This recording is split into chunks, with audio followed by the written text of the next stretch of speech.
Hello, crew. My name is Rob Lieberts, and this is your 7 Minutes of Piracy. For those of you finding my channel for the first time, hey, welcome. And for those of you who have already liked and subscribed to my channel, hey, welcome back. I appreciate your time. Today we're going to talk about, I've had a lot of people ask me, how did you end up writing the book? What was the catalyst? What got you started? And what was the process for that? I thought it was interesting. I'm going to share that with you.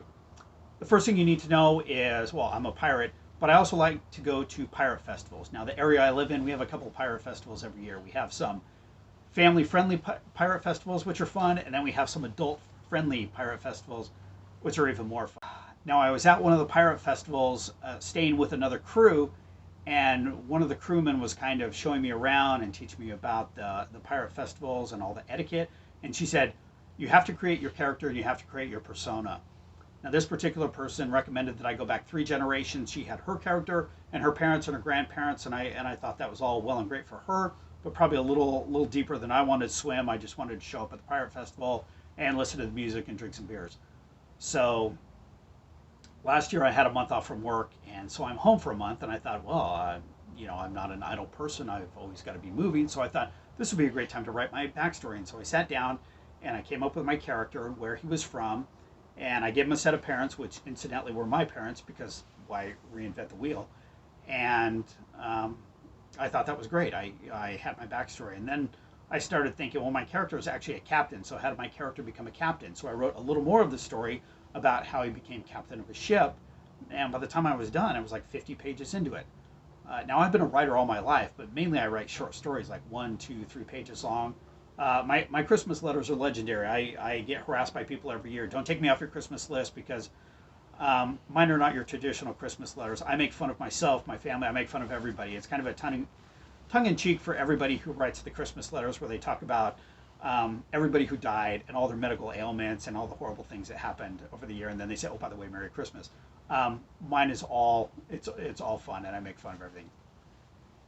So I'm like 50 pages into this now, and I'm thinking, wow, this could be something. And so I made it at a point when I came home from work every day, I would write a little bit more and add a little bit more.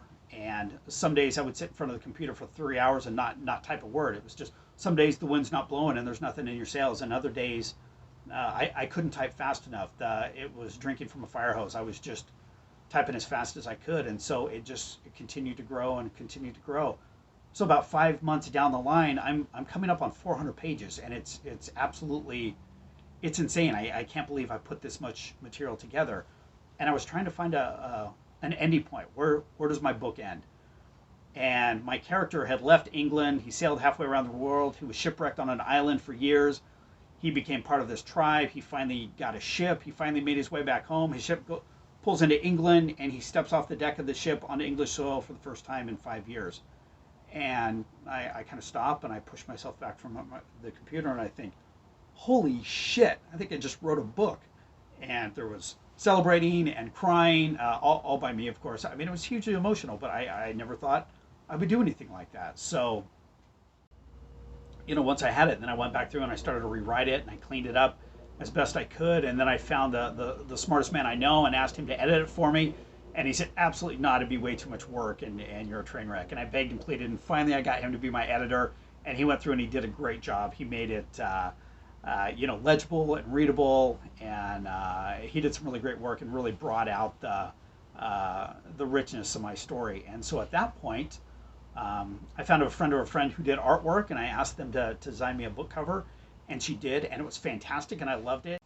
Now I've got this book, and I was thinking, what do I do with it? So I start sending emails out to publishers and agents, trying to get somebody to take a look at this, and of course nobody answers my email, and I'm sending out hundreds of emails. And I did get some very nice rejection letters of people threatening me with legal action if I didn't stop harassing them, but the bottom line is I couldn't find a publisher, so I decided to self-publish on Amazon. So here's a link for my book on Amazon. The very first book, my first book that I self-published on Amazon is called Gerard's Fortune. I would love for you to take a look. I would love to get your feedback. It's book 1 in what I think is going to be a 5-book series. So I've got plenty more to write. So if you have any input, any feedback, I would love to hear it. Okay, let's talk about your pirate fact of the day. Today I'm going to talk about, thank you. Today I'm going to talk about the most famous female pirate in history, in my opinion. And it's not Anne Bonny, it's not Mary Read, although they were both women and they were both pirates. Not what I think of when I think of the most famous female pirate. For me, the most famous female pirate is going to be Madame Ching Shih from China. Very humble beginnings. She was Cantonese. She grew up in a brothel. She apparently had a reputation of fantastic pillow talk, among other things, and she was able to influence men. So while she's working in the brothel, she starts amassing her fleet of ships. She's got a dozen or so ships. She's starting to work the local area. She falls in love with another famous Chinese pirate named Chang, and they decide that they're going to combine their fleets and get married. So they get married. Their fleet grows exponentially. They do this for a couple years. Well, then her husband dies. So Madame Ching Shih decides to keep it for herself, and the fleet continues to grow. She amasses more and more men. At one point, her armada is over 300 ships. She's in command of over 40,000 men. A very strict disciplinarian. All of her pirates had a strict pirate code that they had to follow. If they stole from each other, immediate execution. If they stole from the ship that they lived on, immediate execution. If they raped a woman from another ship that they were taking prisoner, immediate execution. But in turn, it allowed her to forge this huge empire, and her sailors were very disciplined, and therefore they won most of their battles. Now, the name of her armada was called the Red Fleet. She absolutely ruled China. Everybody was terrified of her, and she did this for over a decade. So about 1810, the Chinese government is getting tired of dealing with the pirates, and they decide to crack down on it. But before they do, they decide to give amnesty to any pirate who is willing to retire. They're going to pardon all of your crimes, give you amnesty if you retire and just stop attacking the ships. So Madame Ching Shih decides to retire with all of her fortune, and she opens up a gaming house / brothel where she works for the next 34 years until she dies at the ripe old age of 69 of old age. So there you go. That's my favorite, most famous woman pirate. Anyway, thank you for joining me. If you haven't subscribed to my channel, subscribe to my channel. I would appreciate it. I would consider it an honor to share a little bit of time with you. Hit the like button.